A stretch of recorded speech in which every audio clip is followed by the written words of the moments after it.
এটা কথা স্পষ্ট, আজি হাগ্ৰামা মহিলাৰীক বড়ো জাতিয়ে জাতিদ্ৰোহী হিচাপে ঘোষণা কৰিবলৈ গৈ আছে।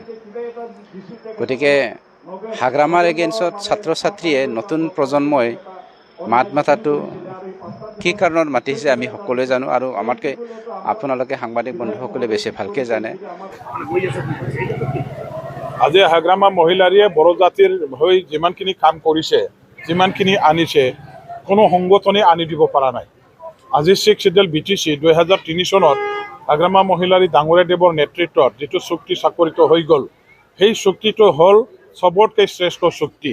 আৰু এই চুক্তিৰ আধাৰত গঠন হোৱা আমাৰ BTC কাউন্সিলত তেখেতসকলে যোৱা 5টা বছৰ গভৰ্ণমেণ্ট বনাই ইয়াৰ গোটেইখিনি সুযোগ সুবিধা লৈ ল'লে, মৰ্যাদা লৈ ল'লে। এতিয়া হাগ্ৰামাই গঠন কৰি দিয়া 6 শিডিউল কাউন্সিল চৰকাৰত বহি পেলাই তেওঁলোকে শাসন কৰি যোৱাৰ পিছত আজি BTCৰ চৰকাৰৰ পৰা মানে গাদীচ্যুত হোৱাৰ পাছত হাগ্ৰামাক আকৌ তেওঁলোকে মানে জাতিদ্ৰোহীৰ আখ্যা যদি দিব বিচাৰিছে, নিশ্চয়কৈ তেখেতসকলেও ইয়াৰ অংশীদাৰী হ'ব। কিয়নো হাগ্ৰামাই গঠন কৰি দিয়া 6 শিডিউল BTC ক্ষমতাত তেখেতসকলেও বহি পেলাই কাম কৰিছে।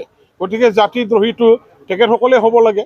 হাগ্ৰামাটো আজি আমাৰ বড়োলেণ্ড অঞ্চলত বড়ো ৰাইজৰ কাৰণে য'ত একোই নাছিলে, সেই একো নথকা সময়তো হাগ্ৰামাই 6 শিডিউল কাউন্সিল আনি পেলাই বড়ো ৰাইজক দিলে, ৰাজনৈতিক ক্ষমতা দিলে, অধিকাৰ প্ৰদান কৰিলে, বড়ো জাতি শক্তিশালী এটা জাতি হিচাপে প্ৰতিষ্ঠা কৰিলে।